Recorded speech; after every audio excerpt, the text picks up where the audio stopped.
The system crashed unexpectedly, leading the airport to cancel all incoming and outgoing flights. Suddenly, everyone's cell phone lights up with an emergency alert. It turns out that the virus is spreading rapidly, but there has been a complete martial law in place, preventing anyone from entering or leaving the country. Realizing that something was off, Steve quickly reached out to his sister. She advised him to go home and wait for the right moment, promising that she would send someone to pick him up. With no other options, Steve was forced to flee along with the panicked crowd. However, when he returned, the streets were already sealed off, and those who had heard the news began to run for their lives. Seeing the large crowd gathered, Steve felt uneasy.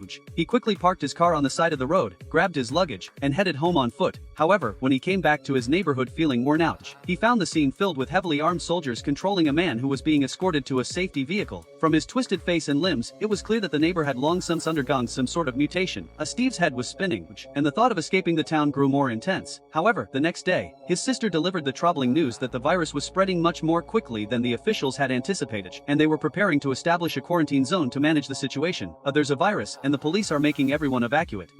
She cautioned Steve to steer clear of the search efforts and not to head towards the so-called quarantine zone because and the virus spreads from individuals there are, the more dangerous it becomes. It'll be best to wait until the area is completely abandoned before picking him up. As soon as Steve realized that the rescue might time, he immediately got up and decided to head the supermarket to stock up on supplies. When he got to the place, he discovered that not only had the items on the shelves been cleared out, but even the food that had fallen on the ground was already being eyed by others. As soon as Steve picked it up, an old man quickly grabbed it away from him, leaving Steve feeling helpless. He eventually found just a few cookies that the dogs didn't eat, and that's how he was able to avoid going back home. Steve followed his sister's instructions and reinforced the compound both inside and out, even setting up surveillance equipment at the entrance. That night, a team of soldiers arrived in the neighborhood and went door to organize efforts. The residents should head to the specified location for quarantine, but Steve lay on the floor, not moving, as the soldiers knocked on the doors until they grew tired of shouting and moved on to the next house. 2 weeks went by, and Steve was barely managing to survive on solar power. Howard had run out of food, so he family did to go out and find supplies. Steve, being an experienced scuba diver, found his equipment useful once again. He put on his, wearing a wetsuit and with reinforced limbs, Steve was able to himself against the infected, but despite searching several nearby houses, he found no supplies. It wasn't until he entered an open room that he came across an elderly woman with paralyzed legs. Her daughter had long since married and moved away, leaving her alone and unattended during the evacuation.